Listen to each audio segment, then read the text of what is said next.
Boa noite a todos. Nosso abraço fraterno e os nossos votos de muita paz. O Evangelho segundo o Espiritismo, no capítulo 14, vai dedicar todo o capítulo a um item de fundamental importância. E eu particularmente falo que as reflexões daquelas pessoas que trazem, em forma de palestra ou de exposição doutrinária, nós sempre falamos de verdades antigas e, na verdade, são sempre repetições dessas verdades antigas. Então, quando Moisés, na primeira revelação, ele recebe o Decálogo, descendo do Monte Sinai, e para uma população bastante ainda com soezes de violência, pessoas muito embrutecidas, e quem sabe até muitos de nós ali não faziam parte desse clã. Então Moisés, ao receber o Decálogo, o item número 5, ou a normativa de número 5 é honrar pai e mãe. Kardec dedica no capítulo 14 a essa temática, como algo muito importante a ser refletido por todos nós. Não hoje, mas diariamente, talvez por muito tempo. Mas Mateus, então, vai trazer essa normativa dizendo o seguinte: nós vamos ler aquilo que Kardec replica à luz da doutrina espírita.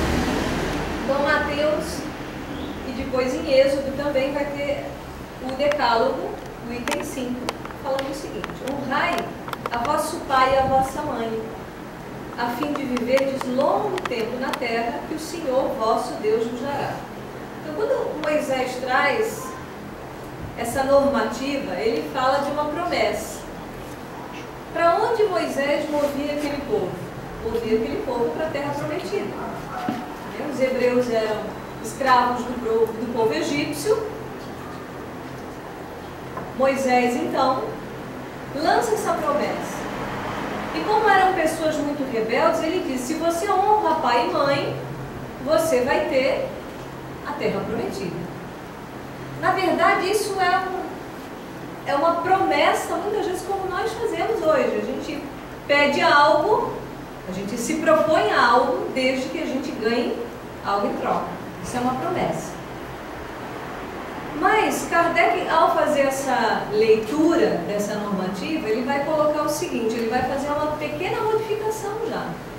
Porque se Moisés promete a terra prometida àqueles que cumprem as normativas, ou decálogo, especialmente esse, que é aquele da nossa reflexão, Kardec vai dizer o seguinte: que honrai a vosso pai e a vossa mãe, mas já não é a terra que lhes promete, e assim o céu. E por que Kardec faz isso nesse capítulo? Porque ele diz, quando ele se refere ao céu, ele já está indicando para nós que nós recebemos coisas, nós temos alguns méritos ou deméritos na medida em que a gente faz algo, mas que a nossa recompensa ela não está vinculada somente à vida na terra. Nós também temos essa recompensa no plano espiritual, por isso que ele nomina o céu. E os benfeitores, eles vão nos trazer uma outra reflexão dentro do texto do Evangelho, que é a seguinte: não pode amar o seu próximo aquele que não ama a seu pai e a sua mãe. Mas o termo honrai encerra um dever a mais para com eles, o da piedade filial. Então os benfeitores dizem: como que é possível eu amar o próximo se esses, os mais próximos, que são o pai e a mãe, eu não amo? Tem sentido isso? Tem uma lógica? Não tem uma lógica. Então Kardec atenta para essa importância, que vai ter sentido eu amar o outro desde que eu aplique esse amor dentro de casa. Porque se eu não estou honrando o pai e a mãe, é preciso que a gente reveja as nossas próprias vidas, as nossas relações. Então ele vai falar de piedade filial. E ser piedoso, há um item dentro do Evangelho dedicado a explicar somente sobre a piedade. Então, a piedade implica em outros sentimentos. Mas, resumidamente, a gente pode dizer que quem tem piedade, ama. E seguem os benfeitores. Deus mostrar, por essa forma, que o amor, que ao amor se devem juntar o respeito, isso aos pais, aplicando aos pais. Então, o que eu vou direcionar aos meus pais? Respeito, as atenções, a submissão e a condescendência. Muitas vezes, ao perder o respeito, a gente já não é submisso, não é a submissão no sentido da subserviência ou da obediência cega, mas é no sentido do respeito que eu devo ter nessa relação com o pai e mãe. E o quanto isso vai se desgastando muitas vezes com o tempo, principalmente na nossa cultura, que não contempla a pessoa mais velha como uma pessoa mais sábia e alguém a ser ouvido.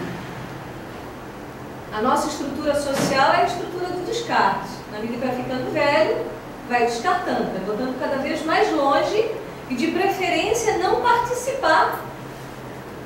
Isso é muito triste. Então é uma proposta, porque se o Evangelho é um expediente, é uma normativa para as nossas vidas, é um convite a nós refletirmos acerca das nossas relações, porque é aí, especialmente nas relações, que nós vamos aplicar esse expediente.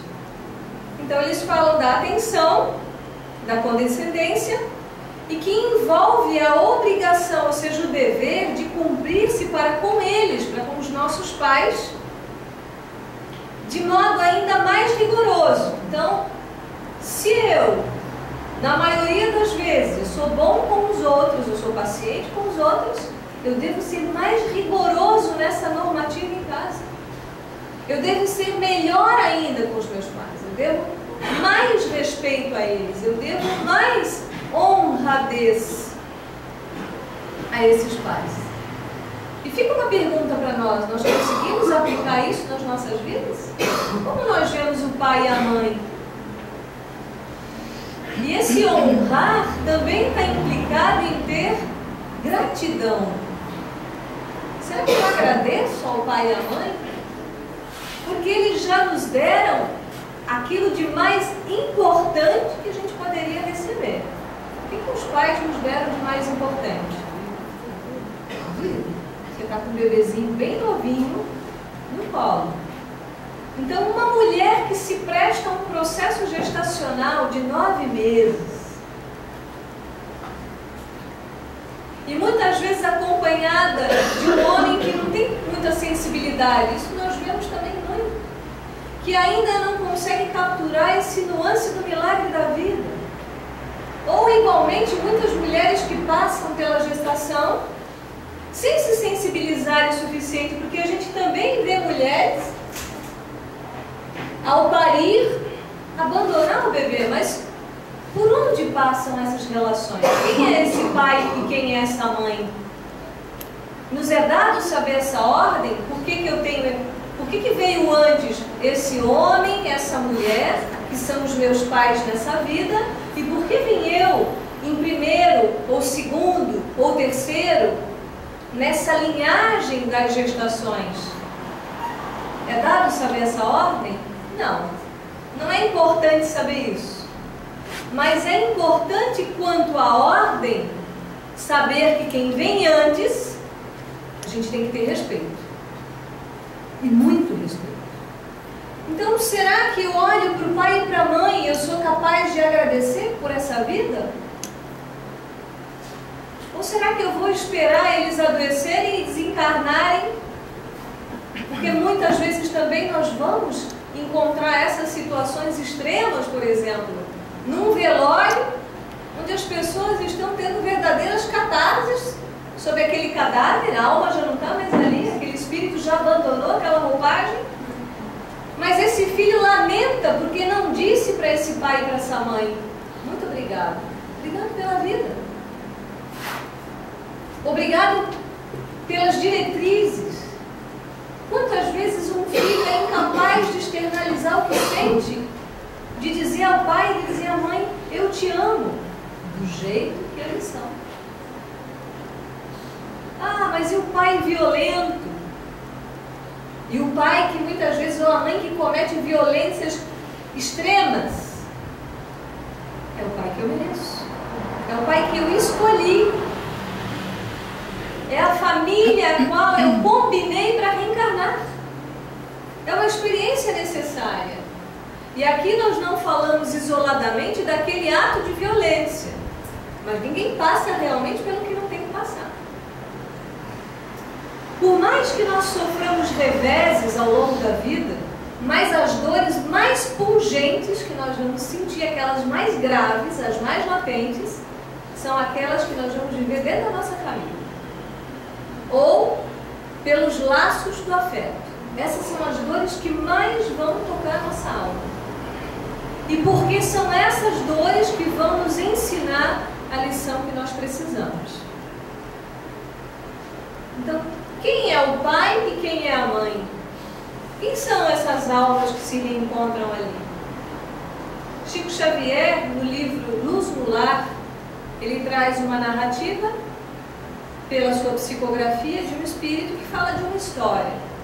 De um homem jovem e ambicioso, de nome Quirino, um barqueiro, que mora numa vila, onde essa vila está sofrendo dias sucessivos de chuvas torrenciais, e esse rio vai se avolumando, as pessoas realmente estão numa situação de risco, e vão abandonando essa vila, porque a enchente estava chegando, e ele vai à casa de um homem de nome Licurgo, que é um minerador, ele tem algumas posses, algumas pedras preciosas, dinheiro, e ele bate a porta chamando esse homem, para que ele saísse da sua casa.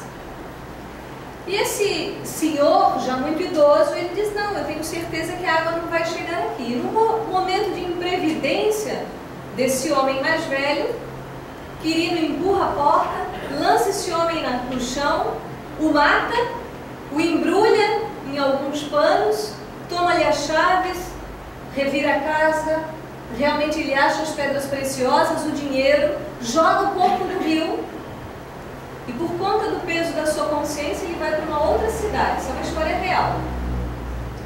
Mas ele não consegue ver que uma sombra o acompanha. Essa sombra é o espírito de Licurgo, que continua com ele. Esse homem, esse jovem ambicioso Quirino, ele monta um negócio, se torna um comerciante próspero, se casa, constitui a sua família, e o seu primeiro filho quem é? Licurgo. Quem é o pai e quem é a mãe? Quem sou eu nessa família? Porque quando nós criticamos muito os nossos pais, isso significa que nós estamos vendo o nosso próprio defeito.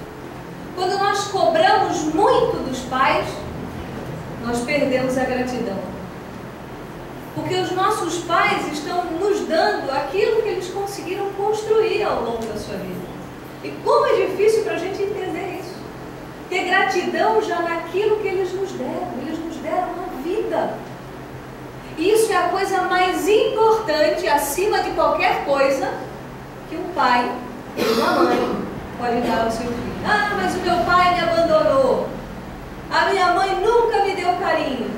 Foi a mãe que eu escolhi. Porque esses pais difíceis, eles são grandes mestres, se nós soubermos aproveitar. São esses pais difíceis que vão, ao longo do tempo, nos fazer extrair de dentro de nós qualidades, virtudes, bondade. Porque se isso não estiver acontecendo hoje em nossas vidas, o problema não é com os pais, o problema é comigo. Eu não estou conseguindo receber essa lição. A Federação Espírita do Paraná, ela tem um periódico que é o Momento Espírita. E aí nós vamos encontrar uma outra história que nos faz refletir muito sobre o exemplo dos pais nas nossas vidas. Isso também é importante. Nós vamos ter um espelho. Dentro da cultura oriental, especialmente na cultura indiana, o pai e a mãe são como seres divinos. Eles representam Deus. igual à nossa cultura, né? Porque a gente tem uma relação assim com o pai e a mãe aqui no Ocidente. A gente considera o pai como se fosse um Deus, um D minúsculo, lógico, e a mãe como uma deusa. Então a gente tem uma reverência ao pai e à mãe, um respeito imenso. Nossa cultura é uma cultura muito pobre nesse sentido. Muito pobre. Ministra veneranda, nós já voltamos à história. Quando ela participa dentro da compilação do livro Nosso Lar, ela tem um diálogo, na verdade não um diálogo, ela faz uma preleção, ela palestra e fala sobre a vida familiar. E ela chega ao ponto de dizer que a maioria de nós vê as mães como se fossem verdadeiras escravas. A mãe tem que sempre estar à disposição para alguma coisa. Cuidar da casa, para fazer o almoço, para cuidar da roupa. Quantos filhos ou quantos de nós já fomos capazes de ter iniciativas em relação aos nossos pais?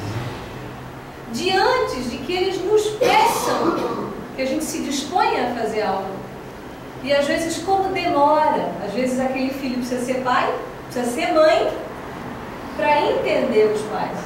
Lamentavelmente isso acontece. Porque falta essa honradez, falta esse amor, falta esse respeito para com eles.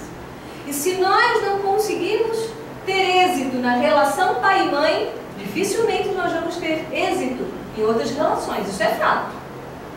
Por isso que as abordagens dentro da psicologia sempre vão fazer a análise do sujeito. Como é que é a sua relação com o seu pai? É por acaso isso? Não. Porque isso faz parte de um mecanismo universal. Porque se eu não fui pai e mãe nessa vida, não estou sendo, eu posso ter sido em outra, e provavelmente eu serei numa próxima. Porque é uma experiência muito rica.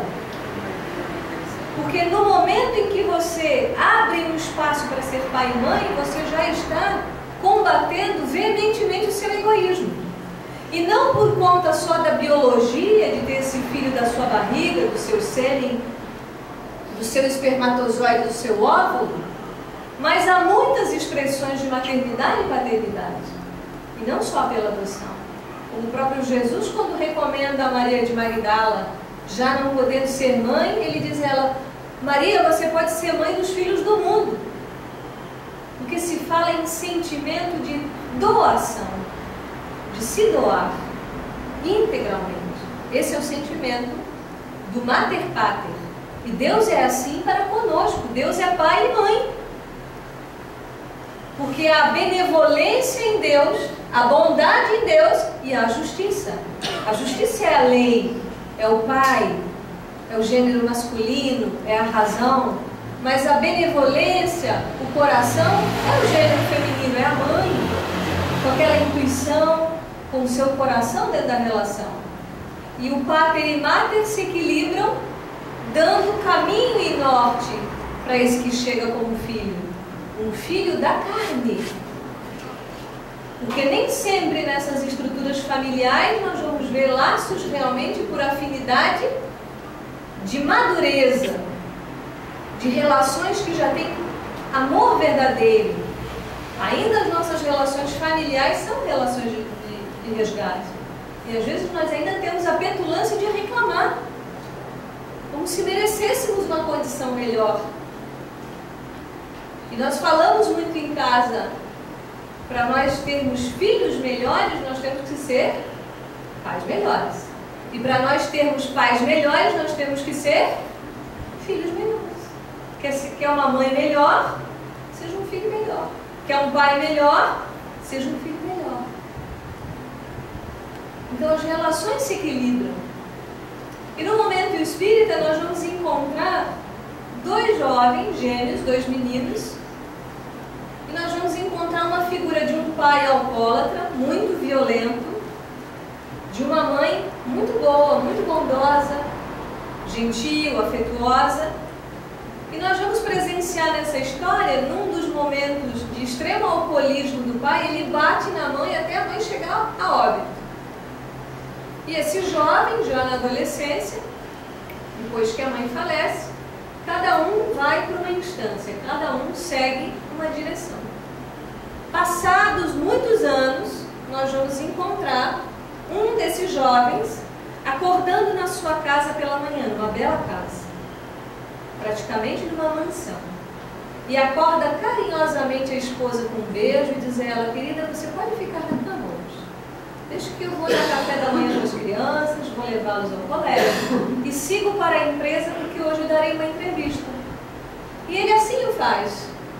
Acorda, cuida dos seus filhos, os deixa na escola e vai para a empresa. E na empresa, quando a jornalista o entrevista, e é uma empresa de ponta, porque ela já trabalha com lucros participativos, ou seja, a empresa lucra e divide o seu lucro com seus funcionários, que é uma coisa muito comum do Balneário Camboriú também, né? Então, ele é um homem maduro, à frente, generoso, bom pai, bom esposo, bom patrão, realmente é um homem diferente. E quando o jornalista, depois de fazer uma série de perguntas a ele, diz a ele: o que tornou, qual foi realmente a situação na sua vida que te tornou esse homem? Esse marido exemplar, esse pai maravilhoso, porque ele era uma figura de destaque por todos esses quesitos, essas qualidades. Esse empresário de sucesso, essa pessoa que divide o lucro, que trata os funcionários de um jeito tão diferente. E ele disse: meu pai. Meu pai foi o melhor exemplo de tudo que eu não queria ser na vida. Meu pai me fez lembrar que eu podia tomar outras decisões, fazer outras escolhas. Quando eu vi a minha mãe morrer, naquele dia eu decidi: vou ser o melhor marido do mundo. Eu vou ser o melhor esposo. Eu vou ser o melhor pai. Eu vou ser a melhor pessoa. Concomitantemente, numa outra cidade, em outro lugar, e vale lembrar que esse pai, ele vai a óbito logo em seguida, porque ele é atropelado, depois de uma outra crise alcoólica. Então, nessa outra cidade, nós vamos ver um homem de meia idade jogado na sarjeta, sendo recolhido pelo seu patrão, dono de uma oficina mecânica, e chega a ele e diz: meu filho, de novo aí? Por que, meu filho? Um homem benevolente, um homem bom. E esse jovem, ainda perturbado pelos gases etílicos, diz a ele: mais uma mulher me abandonou. Depois de eu ter batido nela, ela foi embora. Eu vou me matar, essa vida é uma vida ingrata. Mas por que você é assim? Eu sou assim por causa do meu pai, porque foi o exemplo que eu tive. Meu pai bebia, batia nas mulheres. Eu sou como meu pai. Quem é o pai e quem é a mãe? Quem sou eu como filho? Como eu estou disposto dentro desse arranjo da minha família?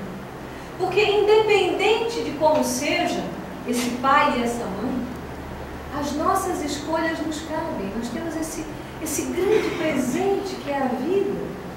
E se nós nos reunimos, é para que nós possamos aproveitar essa oportunidade para perdoar, para se retificar de erros passados. Porque esse filho que chega muitas vezes foi alguém que eu prejudiquei, ou esse pai foi alguém que eu prejudiquei, ou essa mãe. Não importa o que aconteceu, o que importa é que nós temos hoje. Cada um de nós tem um pai e uma mãe, tem uma situação, mas é o mais difícil. Não é o pai melhor, porque nós tivemos, eu particularmente tive um grande aprendizado, e tenho ainda nessa vida, de ter uma mãe de uma benevolência extrema, já desencarnada, que teve uma desencarnação espetacular, consciente, lúcida, vendo os espíritos a socorrerem no momento em que ela estava desencarnando. Quem não quer uma desencarnação dessa?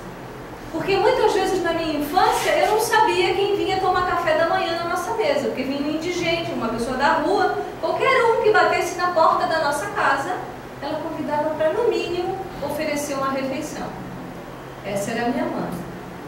Em contrapartida, do lado oposto, quem é o meu pai?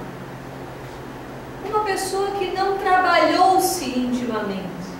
Uma pessoa que só aumentou as suas perturbações. Quase desencarnando, mas sem ter aproveitado a vida. Quem é esse pai? Quem é essa mãe? Mas olhar para os dois indistintamente e honrar esse pai. Com qualquer defeito, que ao nosso olhar é um defeito, e dizer, mesmo assim eu te agradeço. Eu te agradeço, meu pai. Porque a gente não tem que esperar ele desencarnar. A gente tem que pegar o telefone e dizer, mãe, desculpa. Pai, desculpa. Eu não queria ter feito isso ou aquilo, mas eu fiz. Você sabe, eu sou impetuoso mesmo. Às vezes eu falo que eu não devo, mas desculpa. Que dificuldade a nossa. Por isso que os Espíritos dizem que essa grande ferida dentro de nós é o orgulho e é o egoísmo. Tanta dificuldade de ir além desses limites para expressar um pouco de sentimento.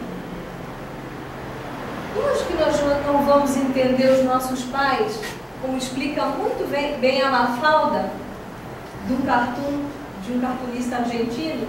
Ela conversando com a amiguinha pergunta a Mafalda, como os pais são difíceis de entender? Daí ela fala, eles são mesmo. E a menina replica, mas é muito difícil entender o pai e a mãe. Daí a Mafalda, que é uma filósofa, uma sábia, ela olha para a amiguinha e diz, os pais são como um filme que nós pegamos na metade. Já são dois adultos que receberam espíritos, chegando numa encarnação. Aprender a olhar a história dos pais, para compreender por que eles agem assim. Porque um pai não age do jeito que age, ou a mãe age do jeito que age, gratuitamente. Sempre tem um porquê. Sempre tem um sentido, aquela ação tem um sentido. E quando nós, na condição de filhos que somos, todos nós aqui somos filhos, né? Não viemos de uma chocadeira, ainda bem, viemos de um pai e viemos de uma mãe. A gente tem a possibilidade de compreender esse pai e essa mãe. De agradecer esse pai e essa mãe. Independente das suas sandices. Como diz Chico Xavier, quem não trabalha, dá trabalho. Quem não se trabalha interiormente vai ser uma pessoa mais problemática na velhice, sim. Porque a velhice é uma culminância, que pode ser uma culminância de saberes, de maturidade, de amor, de paciência. Ou a velhice pode ser uma culminância de chatice, de decrepitude. Ou nós vamos envelhecer nos tornando mais sábios, ou nós vamos envelhecer do pior de nós. Quem se trabalha, não vai dar trabalho. Não vai dar trabalho. E a gente vê muitos exemplos.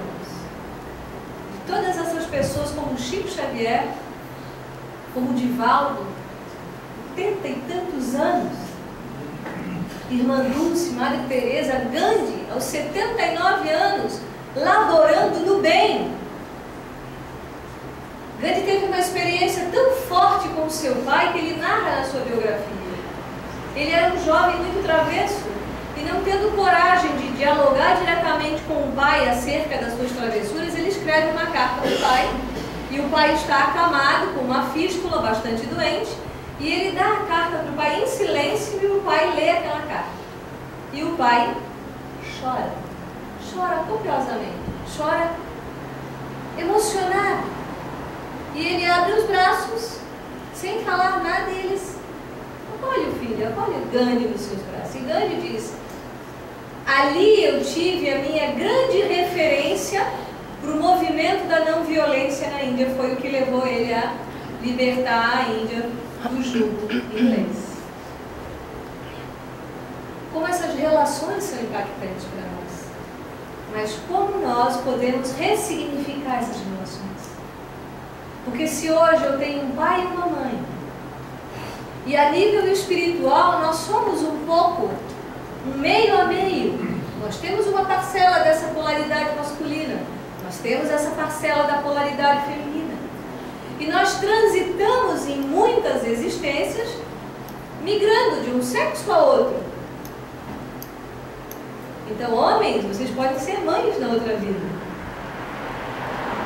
mulheres, vocês podem ser homens na outra vida. Porque o que importa é a experiência. Como nós vamos ver, homens muito maternais e sensíveis diante da maternidade da mulher, da gestação. Nós vamos ver pessoas insensíveis. Porque é bem provável ainda não estagiaram muito ou adequadamente nessa experiência. Porque o que importa é ter as experiências, e mais do que ter as experiências, é vivenciá-las. É ter a vivência, porque a vivência realmente causa a transformação. Nem sempre a experiência causa. Então, quem é meu pai e quem é a minha mãe nessa vida? Quem abriu um espaço nessa existência para me receber? O que eu tenho feito por eles? Porque por mais que a gente faça por um pai e por uma mãe, ainda é muito pouco. Diante de tudo, de todos os animais, dentro das classificações biológicas, nós, o animal racional, somos aquele que mais demora para se desligar. E olha que demora, porque às vezes a gente vê pais de 80, 90 anos falando meu filhinho para uma pessoa de 60 anos. Então nós temos os tutores por uma larga faixa etária. Às vezes demora realmente para o filho seguir o seu curso. Como diz Khalil Gibran, os nossos filhos são como flechas.